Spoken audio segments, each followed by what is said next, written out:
सभी प्यारे दोस्तों का स्वागत है सार्थक कोचिंग क्लासेस में। जैसा कि आप सभी साथियों को पता है, हमारी पॉलिटी की सभी एक दिवसीय एग्जाम्स के लिए कंप्लीट पॉलिटी की चैप्टर वाइज क्लास चल रही है, जिसमें हमने बहुत सारे चैप्टर कंप्लीट कर लिए हैं। यदि आपने उससे पहले की क्लासेस नहीं देखी तो उनको अवश्य देख लें। उसकी लिंक मैंने आपको नीचे डिस्क्रिप्शन में दे दी है। ठीक है दोस्तों, वहाँ जाके आप उन क्लासेस को देख सकते हैं। आज जो हमारा चैप्टर चल रहा है दोस्तों, वो पढ़ने वाले हम मौलिक अधिकार यानी फंडामेंटल राइट्स के बारे में हम पढ़ने वाले हैं। ये चैप्टर दोस्तों आपके लिए अति महत्वपूर्ण होने वाला है। ठीक है दोस्तों, तो इस क्लास को शुरू से अंत तक अवश्य देखना, क्योंकि फंडामेंटल राइट से आपके एग्जाम में पॉलिटी से हर किसी एग्जाम में 1 से 2 क्वेश्चन अवश्य पूछे जाते हैं। ठीक है दोस्तों, तो बिना देर के वो अपनी क्लास स्टार्ट करते हैं। लेकिन उससे पहले जो प्यारे दोस्त नए हैं वो चैनल को सब्सक्राइब कर लेंगे, वीडियो को लाइक कर देंगे, दोस्तों में शेयर कर देंगे। ठीक है दोस्तों, चलिए अपनी क्लास स्टार्ट करते हैं। देखिए दोस्तों, सबसे पहले हम जान लेते हैं मौलिक अधिकार के बारे में। मौलिक अधिकार होते क्या हैं दोस्तों? मौलिक अधिकार वो होते हैं जो किसी भी देश के नागरिकों को दिए जाते हैं, उनको कहते हैं मौलिक अधिकार। क्या कहते हैं? मौलिक अधिकार। ठीक है दोस्तों, यानी फंडामेंटल राइट।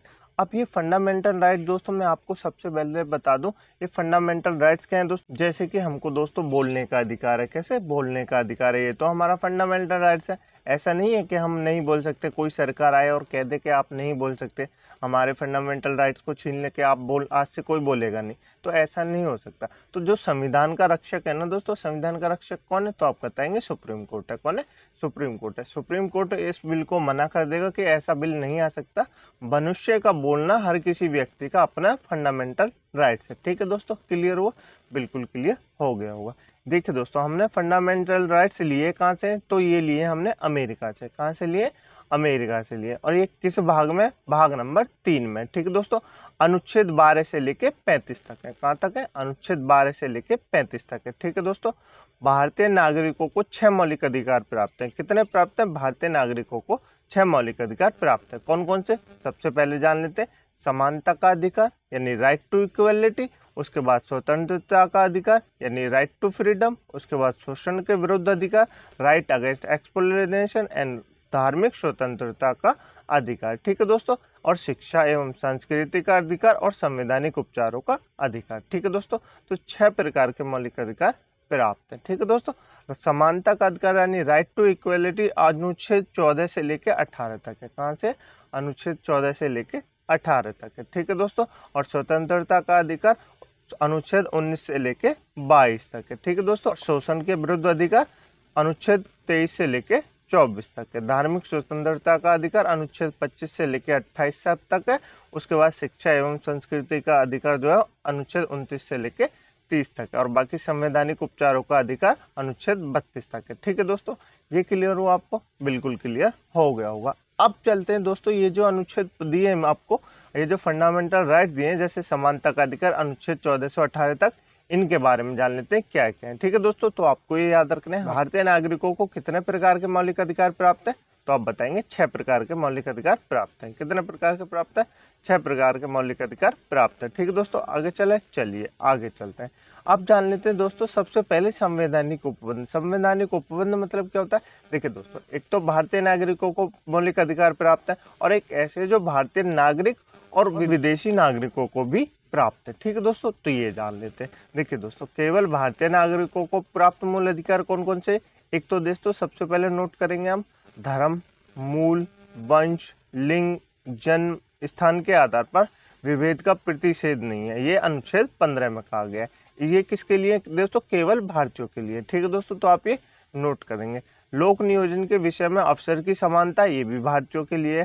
अनुच्छेद 19 में उल्लेखित स्वतंत्रता के 6 मौलिक अधिकारों का संरक्षण, ये भी कौन से में दोस्तों? ये भी भारतीयों के लिए। और अल्पसंख्यकों की भाषा, लिपि और संस्कृति का संरक्षण, ये भी भारतीयों के लिए। ठीक है दोस्तों, और शिक्षण संस्थाओं की स्थापना और प्रशासन करने का अल्पसंख्यक वर्गों का अधिकार, ये भी किसके लिए दोस्तों?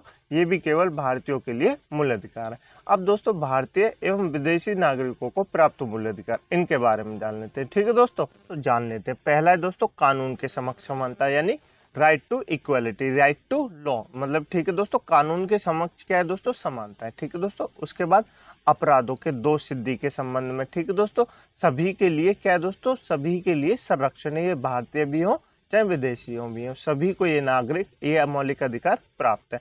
अपराधों को दोष सिद्ध, यानी उस किसी व्यक्ति के पास दोष हो जाए, किसी व्यक्ति के पास कोई दोष मर दिया जाए कि इसने ये गुनाह किया, तो उसके जो दोष सिद्धि है ना, उसका परिणाम वो खुद कर सकता है, मतलब संरक्षण दिया जाता है। ठीक है दोस्तों। नेक्स्ट है जीवन का अधिकार। जीवन का अधिकार यानी right to freedom, right to life के बारे में भी क्या बताया गया है दोस्तों, भारतीय और विदेशी दोनों नागरिकों के लिए बताया गया है। नेक्स्ट दोस्तों शोषण के विरुद्ध अधिकार। जैसे शोषण हो जाता है किसी का, तो ये चाहे किसी भी भारतीय हो चाहे कोई विदेशी हो, सबको इसके मौलिक अधिकार प्राप्त है। नेक्स्ट है दोस्तों धर्म एवं सांस्कृतिक की स्वतंत्रता। ठीक है दोस्तों, धर्म एवं संस्कृति की स्वतंत्रता भी किसके लिए, भारतीय एवं विदेशी दोनों को ये नागरिक प्राप्त है, दोनों को एक मौलिक अधिकार प्राप्त है। ठीक है दोस्तों, इतना क्लियर हुआ, ये आप याद रखेंगे, इंपोर्टेंट नोट करेंगे, 3 स्टार बना लेंगे। एग्जाम में आपसे पूछा जाता है कि निम्नलिखित में से कौन से ऐसे मूल अधिकार हैं जो सिर्फ भारतीयों को पता है, और ऐसे कौन से मूल अधिकार हैं जो भारतीय और विदेशी दोनों को मिले। ठीक है दोस्तों, क्लियर हुआ, बिल्कुल क्लियर हो गया होगा। आगे चलिए आगे चल लेते हैं। अब जान लेते हैं दोस्तों आर्टिकल के बारे में, जो हमने पढ़ा था ना, अनुच्छेद 12 से लेकर 35 तक है, उनके बारे में जान लेते हैं। तो दोस्तों सबसे पहले जान लेते हैं अनुच्छेद 12 में लिखा क्या है। तो अनुच्छेद 12 में लिखा है दोस्तों राज्य की परिभाषा। क्या लिखा है, अनुच्छेद 12 में लिखा है राज्य की परिभाषा। राज्य के अंतर्गत भारत की सरकार, संसद, राज्यों में से प्रत्येक राज्य की सरकार और विधानमंडल तथा भारत के राज्य क्षेत्र के भीतर या भारत सरकार के नियंत्रण के अधीन सभी स्थानीय और अन्य प्राधिकार हैं। आपको समझ में आया राज्य की परिभाषा क्या है, मैं बताता हूँ। देखिए दोस्तों, राज्य की परिभाषा क्या है। राज्य के अंतर आता है भारत सरकार आती है, क्या आती है, भारत सरकार आती है, और क्या आता है, संसद आती है, क्या आती है, संसद आती है। राज्यों में से प्रत्येक राज्य की सरकार आती है, मतलब प्रत्येक राज्य की सरकार आती है। विधानमंडल आते हैं। ठीक है दोस्तों, भारत के राज्य क्षेत्र आते हैं। तो ये सब क्या है दोस्तों, ये सब राज्य की परिभाषा के अंदर आते हैं। किस में आते हैं, सिर्फ राज्य एक वर्ड में आते। तो आपको क्लियर हुआ होगा कि अनुच्छेद 12 में क्या लिखा है, अनुच्छेद 12 में भारत के बारे में लिखा हुआ है, यानी राज्य के बारे में लिखा हुआ है, चाहे वो भारत की सरकार हो और संसद हो, राज्य हो, राज्य के विधानमंडल हो, राज्य के सरकार हो, ये सब के बारे में कहाँ बताया गया, अनुच्छेद 12 में बताया गया। कहाँ बताया गया, अनुच्छेद 12 में बताया गया। ठीक है दोस्तों, इतना क्लियर हुआ, बिल्कुल क्लियर हो गया होगा। आगे चलिए नेक्स्ट है दोस्तों अनुच्छेद 13। अनुच्छेद 13 में क्या लिखा है, देखिए दोस्तों, अनुच्छेद 12 में क्या लिखा है, राज्य। राज्य की परिभाषा आप याद रखेंगे, बिल्कुल याद रखेंगे। अनुच्छेद 13 में क्या लिखा है, यह घोषणा करता है कि मौलिक अधिकारों से असंगत या उन्हें कम करने वाली विधियां शून्य है। अर्थात मैं आपको बताऊं, अर्थात ये विधियां न्याय की समीक्षा के योग्य हैं।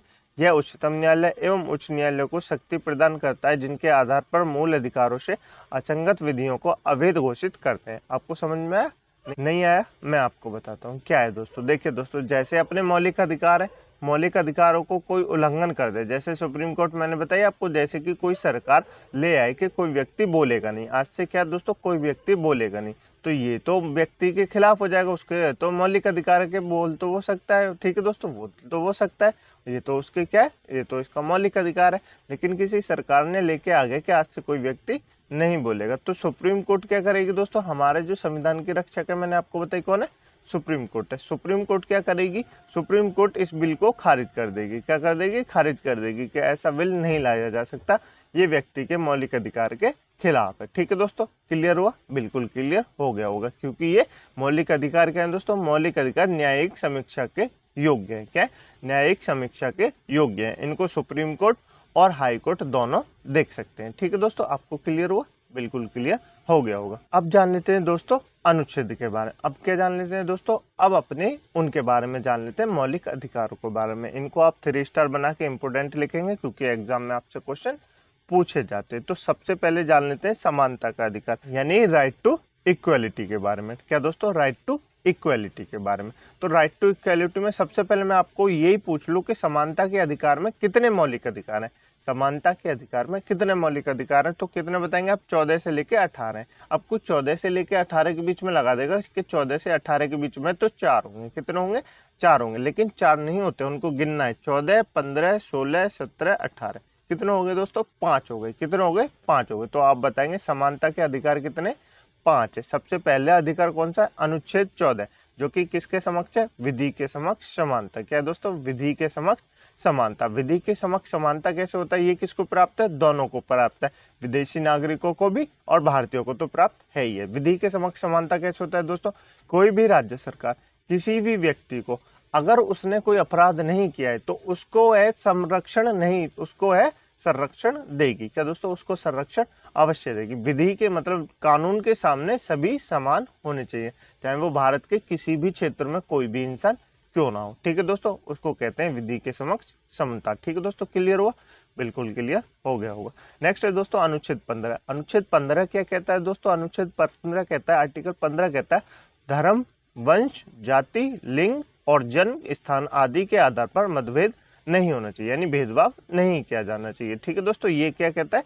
अनुच्छेद 15 कहता है। इसमें भी 3 स्टार बनाएंगे, ये एग्जाम में पूछा जाता है। ये तो समानता का अधिकार आपके लिए दोस्तों मोस्ट इंपोर्टेंट है, क्योंकि इससे बहुत ज्यादा एग्जाम में क्वेश्चन पूछे जाते हैं। मौलिक अधिकार हम पढ़ रहे हैं चैप्टर, ये इंपोर्टेंट ही है। ठीक है दोस्तों, मैं आपको क्या इंपोर्टेंट बताऊं और क्या नहीं, मुझे लगता है ये पूरा चैप्टर इंपोर्टेंट है। ठीक है दोस्तों, उसके बाद चलते हैं। नेक्स्ट है दोस्तों अनुच्छेद 16। अनुच्छेद 16 में लोक नियोजन के विषय में अफसर की समानता दी गई है। अब ये अफसर की समानता क्या होती है लोक नियोजन में?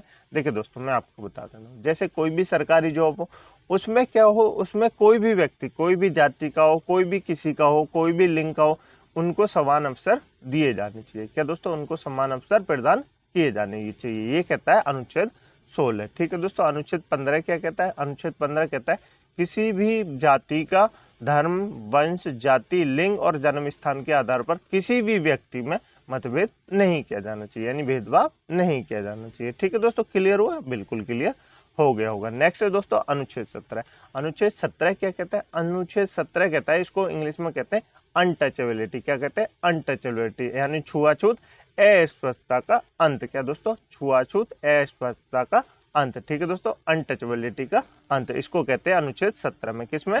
अनुच्छेद 17 में। 3 स्टार बना लेंगे दोस्तों। हर एग्जाम में पूछा जाता है लगभग कि किस अनुच्छेद में दिया गया है कि अस्पृश्यता का अंत किस अनुच्छेद में दिया गया है, तो आप बताएंगे अनुच्छेद 17 में दिया गया है। किसमें दिया गया? अनुच्छेद 17 में दिया गया, अनटचेबिलिटी का अंत। ठीक है दोस्तों, क्लियर हुआ आपको?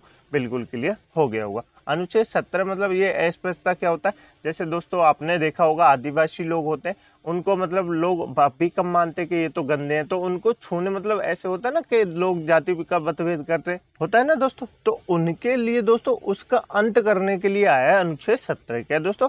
अनुच्छेद 17 यानी अनटचेबिलिटी का अंत। ठीक है दोस्तों, क्लियर हुआ? बिल्कुल क्लियर हो गया होगा। नेक्स्ट है दोस्तों अनुच्छेद 18। अनुच्छेद 18 क्या कहता है दोस्तों?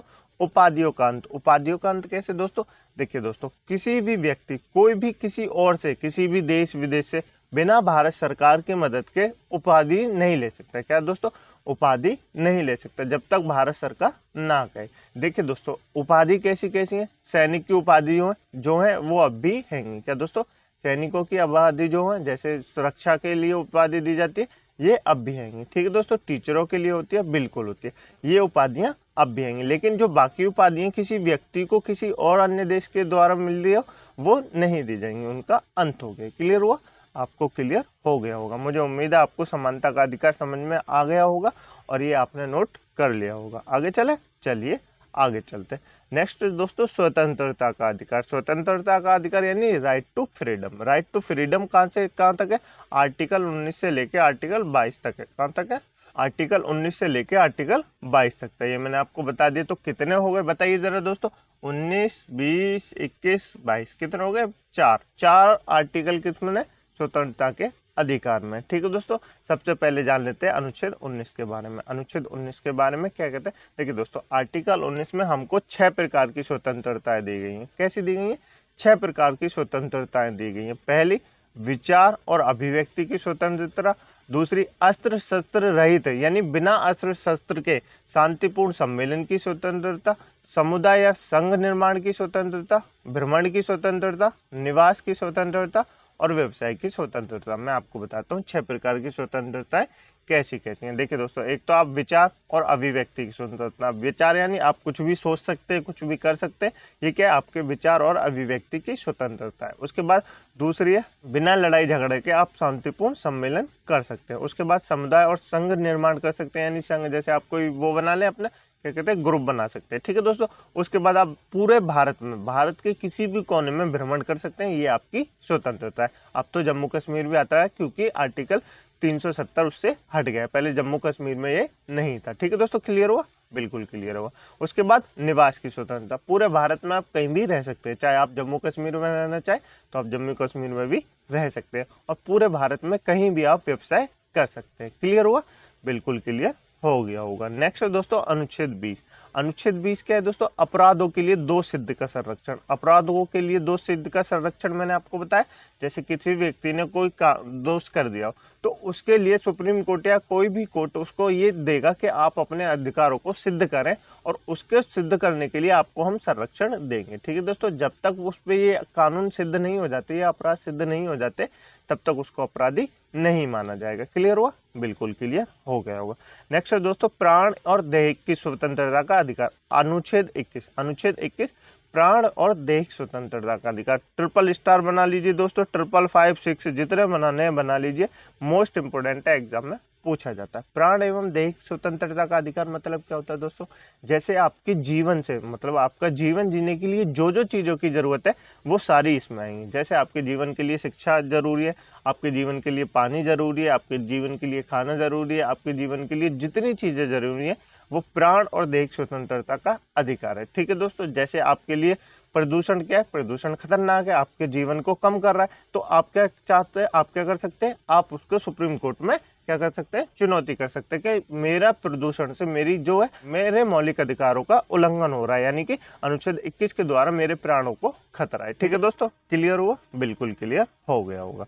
नेक्स्ट है दोस्तों आर्टिकल 21, अनुच्छेद 21A। अनुच्छेद 21A जिसका शिक्षा का अधिकार, क्या दोस्तों, शिक्षा का अधिकार, यानी इसको 3 स्टार बना लेंगे, ये भी आपसे एग्जाम में पूछा जाता है, शिक्षा का अधिकार। ठीक है दोस्तों, अनुच्छेद 21A, तो आपसे पूछेगा शिक्षा का अधिकार किस अनुच्छेद में, तो आपको बताना है आर्टिकल 21A में, किसमें, 21A में। ठीक है दोस्तों, नेक्स्ट देखिए दोस्तों इसमें क्या बताया गया, इसमें बताया गया कि भारत सरकार 6 से 14 वर्ष के बच्चों के लिए निःशुल्क और प्रारंभिक शिक्षा देगी। निःशुल्क यानी निःशुल्क और अनिवार्य शिक्षा देगी, फ्री तो देगी लेकिन अनिवार्य भी होगा कि 6 से 14 वर्ष के बच्चे हैं जो वो पढ़े। ठीक है दोस्तों, ये किस में कहा गया है, ये अनुच्छेद 21A में कहा गया है। क्लियर हुआ, बिल्कुल क्लियर हो गया होगा।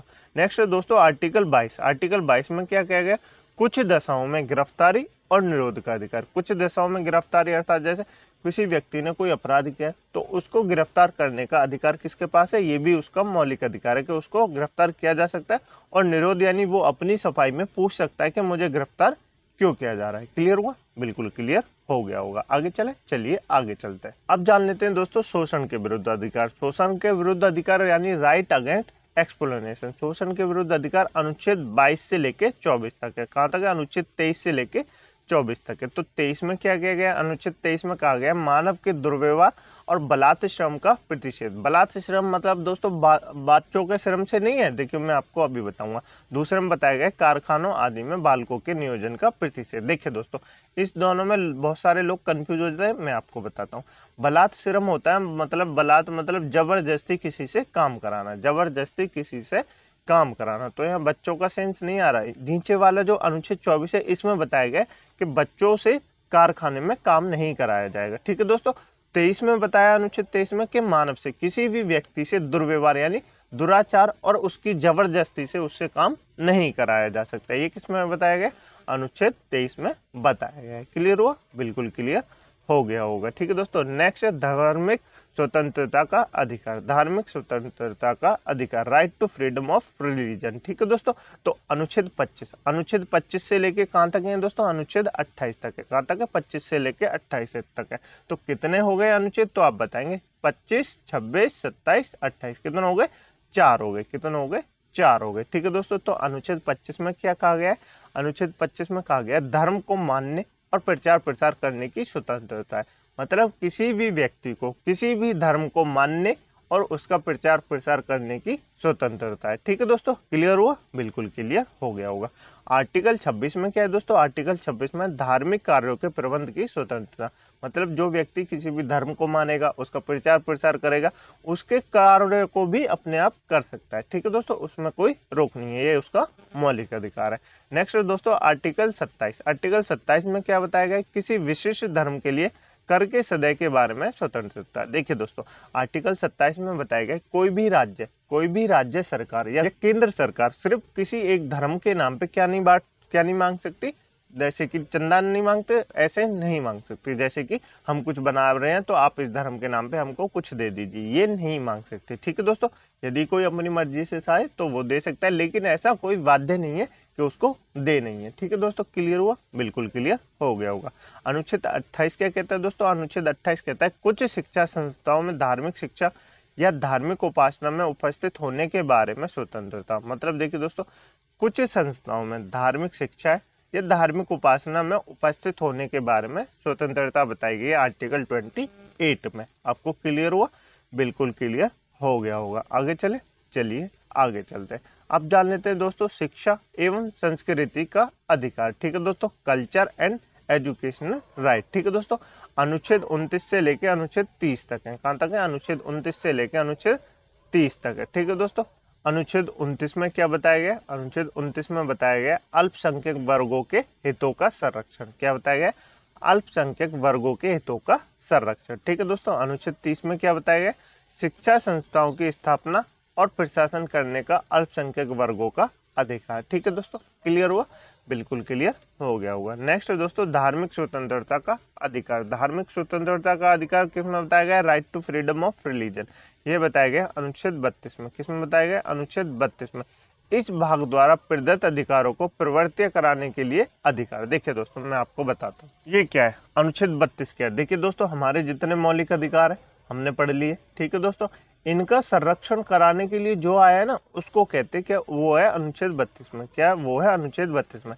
जैसे कोई हमारे मौलिक अधिकारों का हनन करता है तो सुप्रीम कोर्ट अनुच्छेद 32 के द्वारा अपने रिट जारी करेगी। क्या रिट जारी करेगी वो मैं आपको आगे बताऊंगा।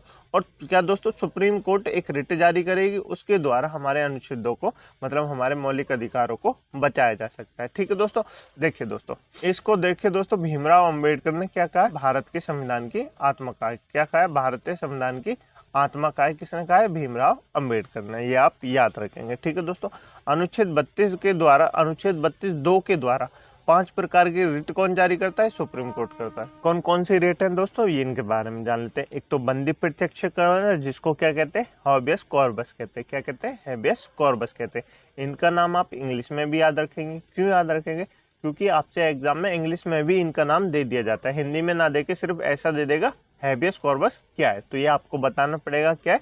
ये एक रिट है जो कि सुप्रीम कोर्ट द्वारा जारी की जाती है। ठीक है दोस्तों, नेक्स्ट है परमादेश। परमादेश को क्या कहते हैं? मैंडमस कहते हैं। क्या कहते हैं? मैंडमस कहते हैं। अधिकार परीक्षा, अधिकार परीक्षा यानी कोबरंतो। क्या कहते हैं? कोबरंतो। ठीक है दोस्तों, नेक्स्ट है प्रतिषेध यानी प्रोहिबिशन। ठीक है दोस्तों, उसके बाद है उत्प्रेषण, जिसको सेट्यूरी कहा जाता है। ठीक है दोस्तों, इतना याद रखेंगे, याद रखेंगे। अब हम इनके बारे में पढ़ लेते हैं, रिटों के बारे में। इन रिटों का मतलब क्या होता है? ठीक है दोस्तों, इंपोर्टेंट नोट करके लिखेंगे आप। ये रिट आपसे एग्जाम में पूछी जाती है कि बंदी प्रत्यक्षीकरण का मतलब क्या होगा, तो मैं आपको बता देता हूँ। Habeas corpus. ठीक है दोस्तों, इंग्लिश में भी आप नोट करेंगे। यह रिट किसी भी सरकारी या गैर सरकारी व्यक्ति को संबोधित हो सकती है। यह उस व्यक्ति के प्रार्थना पर जारी की जाती है जिसको लगता है कि उसे अवैध रूप से बंदी बनाया गया है। इसमें व्यक्ति को बंदी बनाए जाने के कारणों एवं वैधता की न्यायालय द्वारा जांच की जाती है। इस रिट के द्वारा न्यायालय बंदी बनाए गए किसी भी व्यक्ति को अपने समक्ष प्रस्तुत करने का आदेश दे सकता है, जिससे व्यक्ति को बंदी बनाए जाने के कारणों का परीक्षण किया जा सके। आपको क्लियर हुआ दोस्तों? नहीं हुआ? मैं बताता हूँ। बंदी प्रत्यक्षीकरण, जैसे बंदी से लगता है, आपको क्या लगता है? किसी को बांध लेना, यानी किसी को गिरफ्तार कर लेना। ठीक है दोस्तों, देखिए जब किसी व्यक्ति को गिरफ्तार कर ले दिया जाता है तो उसको ये जानकारी नहीं है कि मुझे क्यों गिरफ्तार किया गया, तो सुप्रीम कोर्ट कहेगी कि उससे इस व्यक्ति के जानकारी हमें मिलनी चाहिए, कि इसको कारण बताने चाहिए कि इसको इस कारण से गिरफ्तार किया गया। किसके कारण से गिरफ्तार किया गया वो कौन बताएगी? जब सुप्रीम कोर्ट अगर कोई नहीं बताता तो सुप्रीम कोर्ट उसको एक रिट जारी करती है बंदी प्रत्यक्षीकरण के, इसके बारे में आप बताइए इसको आपने क्यों गिरफ्तार किया है। ठीक है दोस्तों, आपको क्लियर हुआ? बिल्कुल क्लियर हो गया होगा। नेक्स्ट चलिए नेक्स्ट चलते हैं। नेक्स्ट है दोस्तों परमादेश। परमादेश यानी मैंडमस। मैंडमस माने क्या होता है दोस्तों? परमादेश। ठीक है दोस्तों, ये क्यों जारी की जाती है रिट? यह एक उच्च आदेश है जिसके माध्यम से किसी व्यक्ति, निगम, कनिष्ठ न्यायालय, सरकार या किसी लोक प्राधिकारी को रिट में विनिर्दिष्ट किसी कार्य को करने हेतु निर्देश दिया जाता है ताकि मूल अधिकारों को संरक्षित रखा जा सके। सामान्यतः न्यायालय परमादेश देता है तो मामला अंतिम रूप से समाप्त हो जाता है। आपको क्लियर हुआ? नहीं हुआ? मैं बताता हूँ। देखिए दोस्तों, यह एक उच्च आदेश है, मतलब सबसे बड़ा आदेश ये है। ये किसी भी व्यक्ति, निगम, कनिष्ठ न्यायालय यानी छोटी न्यायालय को, सरकार या किसी लोक प्राधिकारी को रिट के विनिर्दिष्ट किसी कार्य को करने हेतु निर्देश किया जाता है ताकि मूल अधिकारों को संरक्षित रखा जा सके। मैं आपको सिंपल भाषा में समझाता हूँ। देखिए दोस्तों, जब कोई सरकारी आदमी अपना काम नहीं करता तो उसको ये अधिकार दिखाया जाता है कि आप इस काम के योग्य हैं, अपना काम कीजिए। ठीक है दोस्तों, उसके लिए जारी किया जाता है परमादेश। क्या किया जाता है? परमादेश मैंडमस। समझ में आया दोस्तों कि आप जिस पद पे बैठे हैं वो आपका पद नहीं है, वो एक सरकारी पद है और आप उसमें काम करने के लिए बाध्य है। ठीक है दोस्तों, क्लियर हुआ? बिल्कुल क्लियर हो गया होगा। आगे चलिए आगे चलते हैं। नेक्स्ट है दोस्तों अधिकार परीक्षा। अधिकार परीक्षा यानी क्वो बरंतो। क्वो बरंतो के बारे में जान लेते हैं। क्वो बरंतो क्या होती है? लोक पद अथवा उससे जुड़े हुए व्यक्तियों के अधिकारों व शक्तियों को परीक्षण को क्वो बरंतो रिट के माध्यम से होता है। इस रिट द्वारा न्यायालय किसी लोक अधिकारी से यह पूछ सकता है कि वह किस अधिकार से उक्त कार्य को कर रहा है तथा अनुचित होने पर उक्त कार्य को करने से रोका जा सकता है। मैं आपको बताऊं सिंपल भाषा में। देखिए दोस्तों, जैसे कि सुप्रीम कोर्ट कोई वकील है, उसको 10 साल का एक्सपीरियंस है, लेकिन वो अभी जज बनने के लायक नहीं है और वो जज बन जाता है, किसी कारण से जज बन जाता है। अब वो न्यायालय में फैसला भी सुना रहा है, तो सुप्रीम कोर्ट को जब पता चलता है कि जो व्यक्ति इस पद के योग्य नहीं है वह इस पद पर बैठ के कार्य कर रहा है, तो सुप्रीम कोर्ट क्या करेगी? अधिकार परीक्षा पूछेगी कि आप इस पद पर किस अधिकार से बैठे। क्या दोस्तों? आप इस पद पर किस अधिकार से बैठे, ये कौन पूछेगी? सुप्रीम कोर्ट अधिकार परीक्षा यानी क्वो बरंतो रिट जारी करके पूछेगी। आपको क्लियर हुआ? बिल्कुल क्लियर हो गया होगा। नेक्स्ट है दोस्तों प्रतिषेध। प्रतिषेध यानी प्रोहिबिशन, यानी किसी प्रतिषेध मतलब क्या होता है? जैसे किसी पर रोक लगाना। प्रतिषेध का मतलब क्या होता है? किसी पर रोक लगाना। प्रतिषेध की रिट किसी वरिष्ठ न्यायालय द्वारा किसी कनिष्ठ न्यायालय या अर्ध न्यायिक अधिकारियों को जारी की जाती है जिससे वह ऐसी अधिकारिता का प्रयोग न करे जो उसके अधिकार क्षेत्र से बाहर है। यह कनिष्ठ न्यायालय अधिकार को उसके अधिकार क्षेत्र से बाहर कार्य करने से रोकती है। देखिए दोस्तों, इसका मतलब क्या होता है? प्रोहिबिशन यानी प्रतिषेध का मैं आपको बताता हूँ। जब कोई निचली अदालत यानी हाई कोर्ट कुछ ऐसे निर्णय सुना दे जिसका अधिकार उसके पास नहीं है, जैसे सेना से संबंधित निर्णय, उसका अधिकार तो उसके पास नहीं है लेकिन सुना दे, तो उसको रोकने के लिए क्या दोस्तों सुप्रीम कोर्ट एक रिट जारी करती है जिसका नाम है प्रतिषेध। क्या दोस्तों? जिसका नाम है प्रतिषेध। क्लियर हुआ आपको? बिल्कुल क्लियर हो गया होगा। आगे चलिए आगे चलते हैं। नेक्स्ट दोस्तों उत्प्रेषण। उत्प्रेषण यानी कोर्टरियोटी। इसका मतलब क्या होता है? प्रतिषेध या तथा उत्प्रेषण दोनों ही समान कारणों पर जारी की जाती है, परंतु दोनों में एक मुख्य अंतर है। यह है कि प्रतिषेध की रिट तब जारी होती है जब निर्णय न दिया गया हो और उत्प्रेषण की रिट तब जारी की जाती है जब निर्णय दे दिया गया हो। ये आप इंपोर्टेंट नोट करेंगे, ये वाली लाइन। ठीक है दोस्तों, मैं अभी आपको दोबारा बताऊंगा। जो उच्च या उच्चतम न्यायालय के अधिकारों का उल्लंघन हो, उत्प्रेषण ऐसे प्राधिकारों के विरुद्ध भी जारी हो सकता है जो अधिकारित्व के भीतर कार्य कर रहा है। ठीक है दोस्तों, किंतु जिसने नैसर्गिक न्याय के सिद्धांतों के विरुद्ध कार्य किया हो। आपको याद क्या क्या रखना है? प्रतिषेध दोस्तों मैंने आपको बताया, प्रतिषेध जब जारी की जाती है जब कोई निचली अदालत उसके पास ऐसा अधिकार ना हो कि वो इस किसी भी मतलब ऐसे केस में निर्णय सुनाए जो उसके अधिकार क्षेत्र से बाहर है, तो उसको रोकने के लिए सुप्रीम कोर्ट उसको जारी करती है। किसको? प्रतिषेध को। और उत्प्रेषण क्या होता है? उत्प्रेषण और प्रतिषेध में आपको अंतर याद रखना है कि ये प्रतिषेध तब जारी की जाती है जब निर्णय ना दिया गया और उत्प्रेषण तब जारी की जाती है जब निर्णय दे दिया गया हो। ठीक है दोस्तों, क्लियर हुआ? बिल्कुल क्लियर हो गया होगा। ठीक है दोस्तों, मुझे उम्मीद है आपकी क्लास अच्छी लगी होगी आपको। यदि आपको क्लास अच्छी लगी है तो वीडियो को लाइक कर दे, दोस्तों में शेयर कर दे, चैनल को सब्सक्राइब जरूर कर दे। ठीक है दोस्तों, इस क्लास की पीडीएफ डाउनलोड करने के लिए आप हमारे टेलीग्राम ग्रुप को ज्वाइन कर सकते हैं, जिसकी लिंक मैंने आपको नीचे डिस्क्रिप्शन में दे दी। ठीक है दोस्तों, वहां जाके आप हमारे टेलीग्राम ग्रुप को ज्वाइन कर सकते हैं। ठीक है दोस्तों कमेंट बॉक्स में अपने ओपिनियन बताने ना भूलें कि आपको क्लास कैसी लग रही है, आपको क्लास समझ में आ रही है या नहीं आ रही। ठीक है दोस्तों, मुझे उम्मीद है वैसे आपको क्लास समझ में आ रही होगी। यदि नहीं आ रही तो कमेंट बॉक्स में आप बता सकते हैं। यदि आपको हमसे कोई और फेवर चाहिए तो वो भी बता सकते हैं। ठीक है दोस्तों, मिलते हैं अगली क्लास में एक नए चैप्टर के साथ। तब तक के लिए अपना ध्यान रखिएगा और अपनी क्लासों का रिवीजन अवश्य करते रहिए। ठीक है दोस्तों, ये जो चैप्टर था हमारे लिए बहुत इंपॉर्टेंट था, इसलिए मैंने आपको हर जगह 3 स्टार बनाने से अच्छा मैंने आपको यही बता दिया कि मौलिक अधिकार हमारे लिए मोस्ट इंपॉर्टेंट है। खुद मौलिक अधिकार जो चैप्टर है वो हमारे लिए 5 स्टार का चैप्टर है, ये मान लीजिए आप। ठीक है दोस्तों, तो मुझे उम्मीद है आपको क्लास अच्छी लगी होगी। ठीक है दोस्तों, मिलते हैं अगली क्लास में एक नए चैप्टर के साथ। तब तक के लिए अपना ध्यान रखिएगा। जय हिंद, जय भारत।